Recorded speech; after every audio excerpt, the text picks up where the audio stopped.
दक्षिणी मुखी मकान में रहने के 10 नुकसान। वास्तुशास्त्र में दक्षिण दिशा के मकान को अशुभ और नकारात्मक प्रभाव वाला मकान कहा गया है, मगर वहीं आपको कुछ ऐसे भी लोग ज़रूर मिलेंगे जो आपसे कहेंगे कि दक्षिणी मुखी मकान में रहने से कोई नुकसान नहीं होता है। हम तो 20 साल से ऐसे मकान में रह रहे हैं और हम सुखी भी हैं, मगर हम आपको बता दें कि अगर अगला इंसान दक्षिणी मुखी मकान में रहकर भी सुखी है तो उसके पीछे की असली वजह कुछ और ही होती है।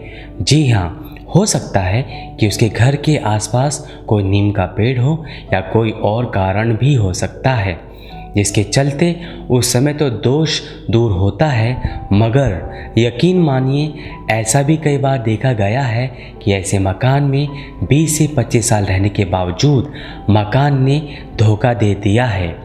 आइए हम आपको दक्षिण दिशा वाले मकान के बारे में और भी कुछ ख़ास बात बताते हैं कि किन किन वजहों के चलते ये शुभ नहीं माना जाता। जी हाँ, वास्तुशास्त्र में दक्षिण दिशा का मकान शुभ नहीं माना जाता है और इसे संकट का द्वार भी कहा जाता है। यह बात आपको शायद मालूम ना हो कि दक्षिण दिशा में ही मंगल ग्रह है। मंगल ग्रह को एक क्रूर ग्रह कहा गया है, इसलिए आपके साथ कब अच्छा हो जाए और कब बुरा हो जाए कुछ कहा नहीं जा सकता। आपको ये भी बता दें कि दक्षिण दिशा में सूर्य सबसे ज़्यादा देर तक रहता है, जिसके कारण मकान का मुख्य द्वार तपता है और इसी के चलते घर में ऑक्सीजन की कमी हो जाती है। वास्तुशास्त्र के अनुसार इस दिशा में रहने से आकस्मिक मौत के योग बहुत अधिक बढ़ जाते हैं। दक्षिण दिशा में पैर करके कभी नहीं सोना चाहिए, क्योंकि ऐसा करने से हमारे शरीर की सारी ऊर्जा खींच जाती है और इसी के साथ फेफड़ों की गति मंद हो जाती है। ठीक उसी तरह मकान के भीतर की ऊर्जा भी खींच जाती है।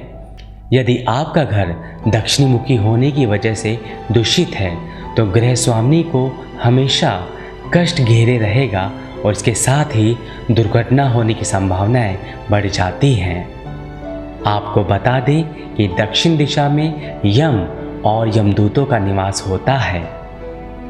दक्षिण दिशा में ही दक्षिणी ध्रुव है, जिसका नकारात्मक प्रभाव हमेशा बना ही रहता है।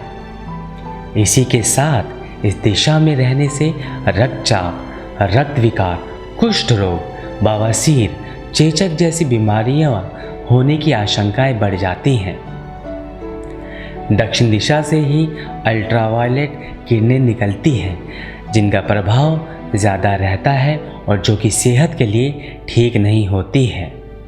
तो दोस्तों, अगर आप कोई नया घर लेने जा रहे हैं या विचार कर रहे हैं तो इन बातों को ज़रूर ध्यान में रखें और भूल कर भी दक्षिण दिशा का मकान ना खरीदें तो सुखी रहेंगे।